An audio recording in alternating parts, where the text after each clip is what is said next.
भूत, पिशाच, ब्रह्मदैत्य, राक्षस, भगवा। इंडिया के हर धर्म, जाति, कबीले, राज्य में आत्माओं के अनेकों नाम हैं, अनेकों कहानियां हैं।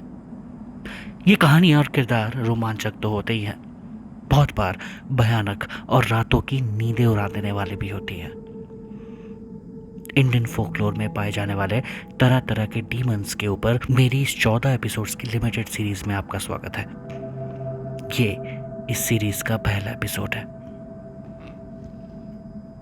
ब्रह्मदैत्य। हमारी सफर की शुरुआत करेंगे एक पूर्वी भारत के परोपकारी भूत से। नाम है ब्रह्मदैत्य।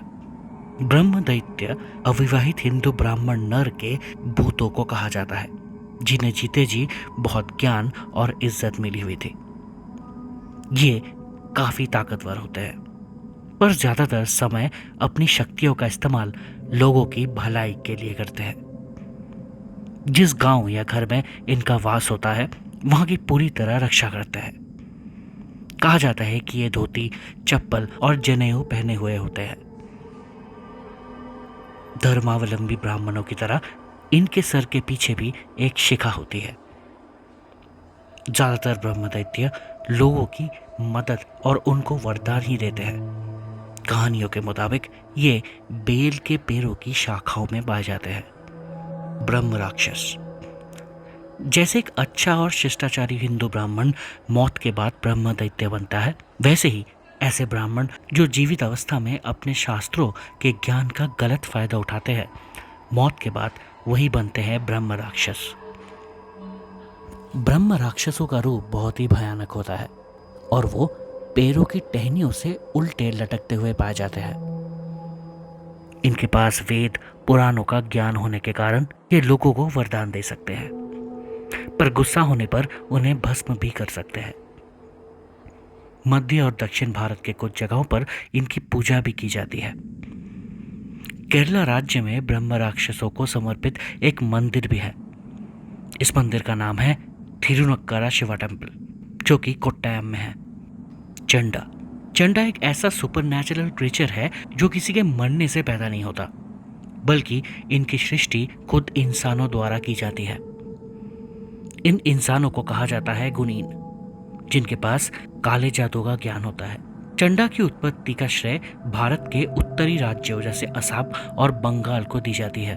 चंडा बनाने की तरकीब सिर्फ एक सिद्ध गुनीन के पास ही होती है और इसका प्रोसेस भी बहुत भयानक होता है। पहले एक हिंदू ब्राह्मण लड़के की बलि दी जाती है, फिर उसके शरीर से एक हड्डी निकाली जाती है। इस हड्डी पे काला जादू करके और अलग अलग तांत्रिक मंत्रों के उच्चारण से एक चंडा को बनाया जाता है। चंडा अपने सृष्टिकर्ता गुनीन की शक्ति और आधिपत्य को कई गुना बढ़ा सकता है। चेडिपे। तेलुगु भाषा में चेडिपे का मतलब है वैश्या। चेडिपे एक वैम्पायर है जिसको कहानियों में एक ऐसी डायन की तरह बताया गया है जो पूर्णिमा की रात को एक शेर के ऊपर बैठ के गलियों में घूमती है और अविवाहित लड़कों को अपना शिकार बनाती है। इनको शेप शिफ्टर भी माना गया है और ज्यादातर समय ये एक टाइगर का रूप लेके जंगलों में घूमती है।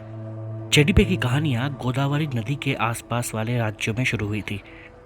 ऐसे सेक्स वर्कर्स जो जन्म देते समय मर गई हों या सुसाइड करके जान गंवा चुकी हों, कहानियों के मुताबिक वही चेडिपे बनते हैं।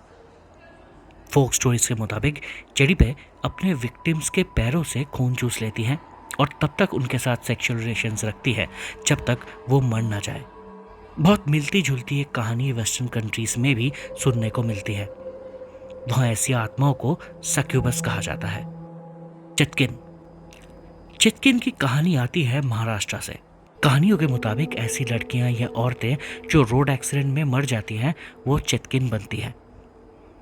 इनके आसपास होने का अंदाजा आप इनके दुर्गंध से पता लगा सकते हैं। ये अपनी विक्टिम को ही सिर्फ दिखाई देती हैं, वो शख्स जिसकी वजह से उनका एक्सीडेंट हुआ या फिर मौत हुई। अपने विक्टिम्स को एक टाइम लूप में फंसाकर वो तब तक वही एक्सीडेंट याद दिलाती रहती हैं जब तक उसकी मौत ना हो जाए। चिरगुनी। आज के आखिरी भूत से मिलने हम पहुंचते हैं बंगाल। क्या आपने एक चीज नोटिस करी है? भूतों के बारे में चाहे वो किसी भी समाज से हो, पूर्व, पश्चिम, उत्तर या दक्षिण, ज़्यादातर कहानियाँ फीमेल सेंट्रिक होती हैं। चाहे वो चुड़ैल हो, पेतनी हो, या फिर बॉलीवुड की मंजुलिका या हॉलीवुड की वलैक। इतने सालों से हर समाज में औरतों के ऑपरेशन और बुलिंग के बाद वो मर के ही अपना बदला ले पाती हैं, और यही बदले की कहानियाँ फोक स्टोरीज में भी उठ के आती हैं। बंगाली फोकलोर में अगर कोई औरत बच्चे को जन्म देते वक्त मरती है तो उनकी आत्माएं इसी दुनिया में कैद हो जाती हैं। ऐसी आत्माओं को कहा जाता है चिरगुनी।